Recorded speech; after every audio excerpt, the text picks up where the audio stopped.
ಅಂತ. ಆದರೆ ಜೈಲಿಗೆ ಮೇಲಾಧಿಕಾರಿಗಳು ಭೇಟಿ ನೀಡಿ ಅಲ್ಲಿನ ಪರಿಸ್ಥಿತಿಗಳನ್ನು ಪರಿವೀಕ್ಷಣೆ ಮಾಡಿ ನಂತರದಲ್ಲಿ ಅವಕಾಶ ಕೊಡಲಾಗುತ್ತೆ ಅನ್ನೋ ಸುದ್ದಿ ಇತ್ತು. ಇದೀಗ ದೃಶ್ಯದಲ್ಲಿ ಗಮನಿಸ್ತಾ ಇದ್ದೀರಿ, ಪತಿಗೋಸ್ಕರ ಒಂದಷ್ಟು ತಿಂಡಿ ತಿನಿಸನ್ನೆಲ್ಲ ತಂದಿರೋ ಹಂಗೆ ಕಾಣ್ತಾ ಇದೆ ವಿಜಯಲಕ್ಷ್ಮಿ ಅವರು. ಬಟ್ ಎಲ್ಲವನ್ನ ಪರಿಶೀಲಿಸಿ ನಂತರದಲ್ಲಿ ಒಳಗೆ ಬಿಡ್ತಾ ಇದ್ದಾರೆ. ಅದು ಪ್ರಸಾದನ ಅಥವಾ ಸ್ವೀಟಾ ಗೊತ್ತಿಲ್ಲ, ಒಟ್ನಲ್ಲಿ ತಿಂಡಿ ಪದಾರ್ಥ. ಹಾಗೆ ಒಂದಷ್ಟು ಬಟ್ಟೆ ಬರೆ ಕೂಡ ಇರೋ ಹಂಗೆ ಕಾಣ್ತಾ ಇದೆ. ಮಾರ್ಕ್ಸ್ ಅಂಡ್ ಸ್ಪೆನ್ಸರ್ ಬ್ರ್ಯಾಂಡೆಡ್ ಬಟ್ಟೆ ಇದ್ರೂ ಇರಬಹುದು ಒಳಗೆ.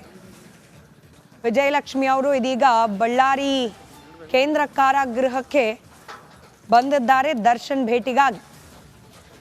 2 ಬ್ಯಾಗ್, 1 ಕವರ್, ಹಾಗೆ 1 ಡಬ್ಬಿ ಬಟ್ಟೆಗಳು, ತಿಂಡಿ ಪದಾರ್ಥ ಎಲ್ಲವನ್ನ ಕೂಡ ನೀವು ದೃಶ್ಯದಲ್ಲಿ ಗಮನಿಸ್ತಾ ಇದ್ದೀರಿ. ಪರಪ್ಪನ ಅಗ್ರಹಾರ ಕಾರಾಗೃಹದಲ್ಲಿ ಇಂಥ ವ್ಯವಸ್ಥೆ ಕೂಡ ಇರಲಿಲ್ಲ, ಅಂದರೆ ಟ್ರಾನ್ಸ್ಪರೆನ್ಸಿ ಅನ್ನೋದಲ್ಲಿ ಇರಲಿಲ್ಲ ಅಂತ. ಮಾಧ್ಯಮಗಳನ್ನ ಒಂದು ಅರ್ಧ ಕಿಲೋಮೀಟರ್ ದೂರದಲ್ಲಿ ನಿಲ್ಲಿಸ್ಬಿಟ್ಟಿದ್ರು. ಹಾಗಾಗಿ ನಡೀತಿತ್ತ ರಾಜಾತಿಥ್ಯ ಗೊತ್ತಿಲ್ಲ. ಆದರೆ ಇವತ್ತು ಬಳ್ಳಾರಿಯ ಕಾರಾಗೃಹದಲ್ಲಿ ಓಪನ್ ಆಗಿ ಜೈಲಿನ ಆ ಗೇಟ್ನ ಒಳಭಾಗದಲ್ಲೇನೆ ವಿಜಯಲಕ್ಷ್ಮಿ ಅವರು ತಂದಿರುವ ಒಂದೊಂದು ಬ್ಯಾಗನ್ನ ಕೂಡ ಓಪನ್ ಮಾಡಿ ಎಲ್ಲವನ್ನ ಕೂಡ ತಪಾಸಣೆಗೆ ಒಳಪಡಿಸಿದ್ದಾರೆ ಅಲ್ಲಿನ ಸಿಬ್ಬಂದಿ. ಒಂದೊಂದು ಬಟ್ಟೆನೂ ಓಪನ್ ಮಾಡಿ ನೋಡ್ತಿದ್ದಾರೆ, ಒಳಗಿನ್ನೇನಾದರೂ ಇಟ್ಟಿರಬಹುದಾ ಅಂತ ಹೇಳಿ. ಇದು ಸಾಮಾನ್ಯವಾಗಿ ಬೇರೆ ಯಾವುದೇ ಖೈದಿಯನ್ನ ಭೇಟಿಯಾಗಲಿಕ್ಕೆ ಅವ್ರ ಮನೆಯವರು ಬಂದ ಸಂದರ್ಭದಲ್ಲೂ ಕೂಡ ಆಗೋ ಪ್ರೊಸೀಜರ್ ಇದೇನೆ. ನೋಡಿ, ಹೊಸ ಬಟ್ಟೆಗಳು ಒಂದು ಕಡೆ ದೃಶ್ಯದಲ್ಲಿ ಗಮನಿಸ್ತಾ ಇದ್ದೀರಿ. ಆ ಟ್ಯಾಗ್ ಕೂಡ ರಿಮೂವ್ ಮಾಡ್ತಾ ಇದ್ದಾರೆ ಅಲ್ಲಿನ ಸಿಬ್ಬಂದಿ. ಮತ್ತೊಂದು ಕಡೆ ದೃಶ್ಯದಲ್ಲಿ ವಿಜಯಲಕ್ಷ್ಮಿ ಅವರು ಹೋಗ್ತಾ ಇರೋ ದೃಶ್ಯ. ಜೈಲಿನ ಒಳಗೆ ಹೋದ ತಕ್ಷಣ ಅವ್ರ ಕೈಯಲ್ಲಿದ್ದ ಬ್ಯಾಗ್ಗಳೆಲ್ಲವನ್ನ ಕೂಡ ಇಸ್ಕೊಂಡಿದ್ದಾರೆ ಅಲ್ಲಿನ ಸಿಬ್ಬಂದಿ. ಇಸ್ಕೊಂಡು ಒಂದೊಂದೇ ಬ್ಯಾಗನ್ನು ಓಪನ್ ಮಾಡಿ ತಂದಿರೋ ಅಷ್ಟೂ ವಸ್ತುಗಳನ್ನು ಪರಿಶೀಲಿಸ್ತಾ ಇದ್ದಾರೆ. ಒಂದಷ್ಟು ಹೊಸ ಬಟ್ಟೆ ತಂದಿದ್ದಾರೆ ದರ್ಶನ್ಗೋಸ್ಕರ ಅನ್ಸುತ್ತೆ. ಆ ಬಟ್ಟೆಯಲ್ಲಿದ್ದ ಟ್ಯಾಗನ್ನು ಕೂಡ ರಿಮೂವ್ ಮಾಡಿ ಒಂದೊಂದೇ ಬಟ್ಟೆಯನ್ನು ಓಪನ್ ಮಾಡಿ ಕೊಡವಿ ಅದರಲ್ಲಿ ಏನಾದರೂ ಬೇರೆ ವಸ್ತುಗಳು ಪದಾರ್ಥಗಳು ಇದೆಯಾ ಅನ್ನೋದನ್ನ ಪರಿಶೀಲನೆ ಮಾಡಿ ನಂತರದಲ್ಲಿ ಒಳಗೆ ಬಿಡೋ ಪ್ರಕ್ರಿಯೆ ಆಗ್ತಾ ಇದೆ. ರಿಪಬ್ಲಿಕ್ ಕನ್ನಡದ ಎಕ್ಸ್ಕ್ಲೂಸಿವ್ ದೃಶ್ಯಗಳಲ್ಲಿ ಗಮನಿಸ್ತಾ ಇದ್ದೀರಿ. ಸಾಧ್ಯ ಆದ್ರೆ ಬ್ಯಾಗ್ ಅನ್ನು ಪರಿಶೀಲಿಸ್ತಾ ಇರೋದ್ರನ್ನ ಫುಲ್ ವಿಂಡೋದಲ್ಲಿ ತಗೊಳ್ಳಿ, ಪೂರ್ತಿ ಯಾವ ರೀತಿಯಾಗಿ ತಪಾಸಣೆ ನಡೆಸಲಾಗ್ತಾ ಇದೆ ಅಂತ ಹೇಳಿ ನೋಡಿ. ಸೂಕ್ಷ್ಮವಾಗಿ ಗಮನಿಸಿದ್ರೆ ಆ ಬ್ಯಾಗ್ ಅಲ್ಲಿರೋ ಒಂದೊಂದು ಬಟ್ಟೆಯನ್ನು ಕೂಡ ಓಪನ್ ಮಾಡಿ, ಫೋಲ್ಡೆಡ್ ಬಟ್ಟೆಯನ್ನು ಓಪನ್ ಮಾಡಿ, ಹಾಗೆ ಒಂದಷ್ಟು ಡಿಸ್ಪೆನ್ಸರಿಗಳನ್ನ ತಂದಿರ್ಬೋದು, ಸೋಪು, ಶಾಂಪು ಎಕ್ಸೆಟ್ರಾ. ಅದನ್ನ ಕೂಡ ಅಲ್ಲಿರುವ ಒಬ್ಬ ಪೊಲೀಸ್ ಸಿಬ್ಬಂದಿ ಅದರೊಳಗಿರೋ ಲಿಕ್ವಿಡ್ ಅನ್ನ ಕೂಡ ಕೈಯಲ್ಲಿ ಹಾಕೊಂಡು ಟೆಸ್ಟ್ ಮಾಡ್ತಿದ್ದಾರೆ ಏನದು ಅಂತ ಹೇಳಿ.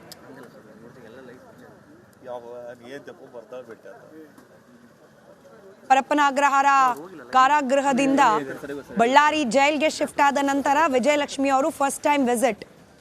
ಪರಪ್ಪನ ಅಗ್ರಹಾರ ಕಾರಾಗೃಹದಲ್ಲಿ ಇಷ್ಟೆಲ್ಲ ತಗೊಂಡು ಹೋಗೋ ಅವಶ್ಯಕತೆ ಇತ್ತೋ ಇಲ್ವೋ ಗೊತ್ತಿಲ್ಲ. ಮಾಧ್ಯಮಗಳಿಗೆ ಸಿಕ್ಕ ಫೋಟೋ ಪ್ರಕಾರ ಜೈಲ್ ಒಳಗಡೆನೆ ಎಲ್ಲ ವ್ಯವಸ್ಥೆ ಆಗ್ತಿತ್ತು ಅಂತಿತ್ತು. ಈಗ ಹೊರಗಿನಿಂದಲೇ ಎಲ್ಲವನ್ನ ತೆಗೆದುಕೊಂಡು ಹೋಗ್ಕೊಡೋ ಸಂದರ್ಭ.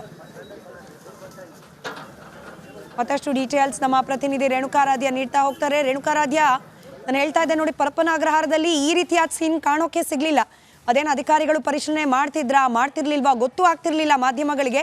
ಆದರೆ ಈಗ ನೇರ ಪ್ರಸಾರದ ದೃಶ್ಯದಲ್ಲಿ ಗಮನಿಸ್ತಾ ಇದ್ದೀವಿ, ತಂದಿರೋ ಒಂದೊಂದು ವಸ್ತುವನ್ನ ಕೂಡ ಕೂಲಂಕುಷವಾಗಿ ತಪಾಸಣೆ ಮಾಡ್ತಿದ್ದಾರೆ. ಡೀಟೇಲ್ಸ್ ಕೊಡ್ತಾ ಹೋಗೋದಾದ್ರೆ. ಖಂಡಿತ ಸ್ಮಿತಾ, ಈಗೇನು ನೀವು ದೃಶ್ಯದಲ್ಲಿ ನೋಡ್ತಾ ಇದ್ದೀರಾ, ಇದು ಅಟ್ ಪ್ರೆಸೆಂಟ್ ನಡೀತಾ ಇರತಕ್ಕಂತ ಘಟನೆ ಇದು. ಇದೀಗ ತಾನೇ ದರ್ಶನ್ ಅವರ ಪತ್ನಿ ವಿಜಯಲಕ್ಷ್ಮಿ ಅವರು ಬಳ್ಳಾರಿ ಸೆಂಟ್ರಲ್ ಜೈಲ್ಗೆ ಬಂದಿರತಕ್ಕಂಥದ್ದು. ಅಂದ್ರೆ ಬೆಳಗ್ಗೆ 10:30ಕ್ಕೆ ಅವರಿಗೆ ಅವಕಾಶವನ್ನ ನೀಡಲಾಗಿತ್ತು. ಆದ್ರೆ ಇವತ್ತು ಸೆಂಟ್ರಲ್ ಜೈಲಿನಲ್ಲಿ DIG ಅಂದ್ರೆ ಉತ್ತರ ಜೈಲು ವಿಭಾಗದ ಉತ್ತರ ವಲಯದ DIG ಅವರು ಶೇಷ ಅವರು ಬಂದಿದ್ರು. ಹೀಗಾಗಿ ಸೆಂಟ್ರಲ್ ಜೈಲಿನಲ್ಲಿ ಪರಿಶೀಲನೆ ಇತ್ತು. ಅಂದ್ರೆ ದರ್ಶನ್ ಅವರಿಗೆ ಕೊಟ್ಟಿರ್ತಕ್ಕಂಥ ಸೌಲಭ್ಯಗಳ ಬಗ್ಗೆ ಪರಿಶೀಲನೆ ಮಾಡಿದ್ರು. ಹೀಗಾಗಿ ವಿಜಯಲಕ್ಷ್ಮಿ ಅವರಿಗೆ ಬೆಳಗ್ಗೆ ಅವಕಾಶ ಸಿಕ್ಕಿರ್ಲಿಲ್ಲ. ಈಗ ಕೆಲವೇ ಕ್ಷಣಗಳ ಹಿಂದೆ ಏನು ವಿಜಯಲಕ್ಷ್ಮಿ ಮತ್ತೆ ದರ್ಶನ್ ಅವರ ಪರವಾದ ವಕೀಲರು ಬಂದು ಪರ್ಮಿಷನ್ ಅನ್ನ ಪಡೆದು ಇದೀಗ ತಾನೇ ವಿಜಯಲಕ್ಷ್ಮಿ ಅವರು ಕಾರ್ನಲ್ಲಿ ಬಂದಿರತಕ್ಕಂಥದ್ದು. ವಿಜಯಲಕ್ಷ್ಮಿ ಜೊತೆ ಅವರ ವಕೀಲರು ಬಂದಿದ್ದಾರೆ, ಜೊತೆಗೆ ಅವರ ಇಬ್ಬರು ಸ್ನೇಹಿತರು ಬಂದಿದ್ದಾರೆ. ಆದ್ರೆ ವಿಜಯಲಕ್ಷ್ಮಿ ಅವರ ವಕೀಲರು ಹಾಗೂ ವಿಜಯಲಕ್ಷ್ಮಿ ಅವರನ್ನ ನೀವು ನೇರ ಪ್ರಸಾರದ ದೃಶ್ಯದಲ್ಲಿ ಗಮನಿಸ್ತಾ ಇದ್ದೀರಿ. ವಿಜಯಲಕ್ಷ್ಮಿ ಅವರು ತಂದಿದ್ದ ಅಷ್ಟು ಬ್ಯಾಗ್ಗಳ ಪರಿಶೀಲನೆ ಆಗಿದೆ. ಇದೀಗ ವಿಜಯಲಕ್ಷ್ಮಿ ಅವರು ಬಳ್ಳಾರಿಯ ಕಾರಾಗೃಹದ ಒಳಗೆ ಹೋಗ್ತಾ ಇರುವ ದೃಶ್ಯ.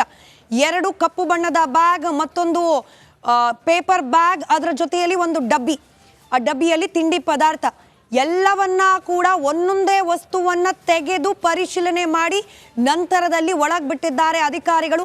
ಅದರ ನೇರ ಪ್ರಸಾರದ ದೃಶ್ಯವನ್ನ ನೀವು ಗಮನಿಸಿದ್ರಿ. ನಮ್ಮ ಪ್ರತಿನಿಧಿ ರೇಣುಕಾರಾಧ್ಯ ಕೂಡ ಮಾಹಿತಿಯನ್ನ ನೀಡ್ತಾ ಇದ್ರು. ರೇಣುಕಾರಾಧ್ಯ, ಹೇಳ್ತಾ ಇದ್ರಿ ಹೆಂಗೆ ತಪಾಸಣೆ ಮಾಡಲಾಯಿತು ಒಂದೊಂದೇ ವಸ್ತುವದ್ದು ಅಂತ ಹೇಳಿ, ಕಂಟಿನ್ಯೂ ಮಾಡಿ. ಖಂಡಿತ ಸ್ಮಿತಾ, ಈಗ 2 ಬ್ಯಾಗ್ಗಳಲ್ಲಿ ಒಟ್ಟಾರೆಯಾಗಿ 3 ಬ್ಯಾಗ್ಗಳು ಇರತಕ್ಕಂಥದ್ದು. ಅದರಲ್ಲಿ ರೈಟ್, ದರ್ಶನ್ಗಾಗಿ ಹೊಸ ಟೀ ಶರ್ಟ್ ತಂದಿದ್ದಾರಂತೆ. ಜೈಲು ಸಿಬ್ಬಂದಿ ತಪಾಸಣೆ ವೇಳೆ ದಾಖಲೆ ತಪಾಸಣೆ ನಡೆಸಿ ಆಮೇಲೆ ಒಳಗೆ ಬಿಟ್ಟಿದ್ದಾರೆ ಸಿಬ್ಬಂದಿ.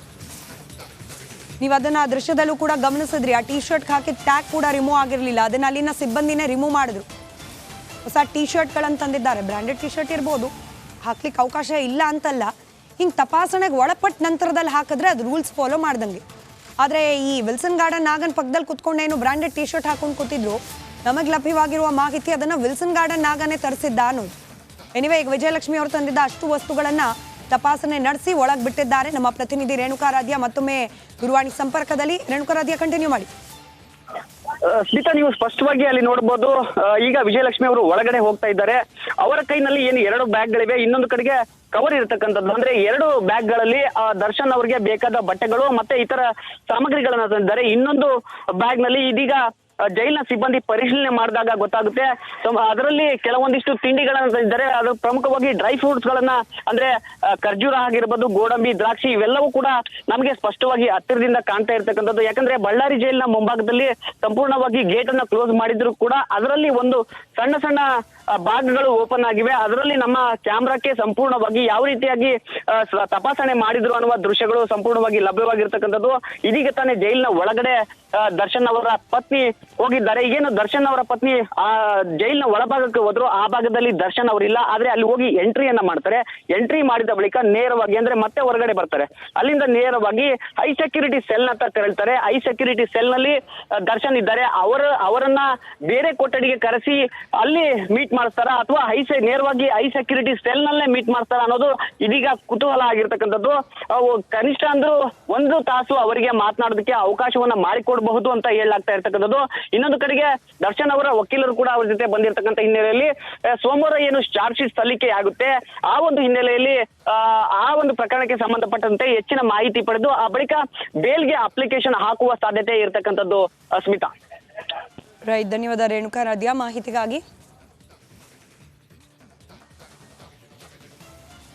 ಬೆಳಗಿನಿಂದ ಕಾದಿದ್ದ ವಿಜಯಲಕ್ಷ್ಮಿ ಅವರಿಗೆ ಈಗ ದರ್ಶನಕ್ಕೆ ಅವಕಾಶವನ್ನ ಮಾಡಿಕೊಡಲಾಗಿದೆ. ಜೈಲಿನ ಹಿರಿಯ ಅಧಿಕಾರಿಗಳು ಇವತ್ತು ಬಂದು ತಪಾಸಣೆಯನ್ನ ನಡೆಸಿದ ನಂತರದಲ್ಲಿ ಅವಕಾಶವನ್ನ ಕೊಡಲಾಗಿರೋದು. 2 ಬ್ಯಾಗು, 1 ಪೇಪರ್ ಬ್ಯಾಗು, ಹಾಗೆ 1 ಡಬ್ಬಿ, ಇಷ್ಟು ದರ್ಶನ್ರನ್ನ ನೋಡ್ಲಿಕ್ಕೆ ಬಂದಿರೋ ವಿಜಯಲಕ್ಷ್ಮಿ ತಂದಿದ್ದಾರೆ. ಅಷ್ಟನ್ನು ಕೂಡ ತಪಾಸಣೆ ನಡೆಸಿ ಒಳಗೆ ಬಿಟ್ಟಿದ್ದಾರೆ. ನಮ್ಮ ಪ್ರತಿನಿಧಿ ರೇಣುಕಾರಾಧ್ಯ ಹೇಳ್ತಿದ್ರು ಡ್ರೈ ಫ್ರೂಟ್ಸ್ ಎಲ್ಲ ತಂದಿದ್ದಾರೆ ಅಂತ. ಮನೆ ಊಟಕ್ಕೋಸ್ಕರ ಅರ್ಜಿ ಹಾಕಿದ್ರು, ಊಟ ಅಂತೂ ಸಿಕ್ಕಿಲ್ಲ. ಇನ್ನು ಡ್ರೈ ಫ್ರೂಟ್ಸು ಎಕ್ಸೆಟ್ರಾ ಇದೆಲ್ಲವಂತೂ ಸಿಗ್ತಾ ಇದೆ. ಇದಕ್ಕೆ ಅವಕಾಶ ಕೊಟ್ಟಿದ್ದಾರೆ ಬಳ್ಳಾರಿ ಕಾರಾಗೃಹದ ಸಿಬ್ಬಂದಿಗಳು. ಇದ್ರ ಜೊತೆಗೆ ವಕೀಲರು ಕೂಡ ಬಂದಿದ್ದಾರೆ ಅನ್ನೋ ಮಾಹಿತಿ ಇದೆ. ವಕೀಲರು ಸೋಮವಾರ ಏನು ಚಾರ್ಜ್ ಶೀಟ್ ಸಬ್ಮಿಟ್ ಆಗಬಹುದು ಅನ್ನೋ ಮಾಹಿತಿ ಇದೆ. ಮುಂದಿನ ಕಾನೂನು ಹೋರಾಟ ಯಾವ ರೀತಿ ಇರಬೇಕು ಅನ್ನೋದು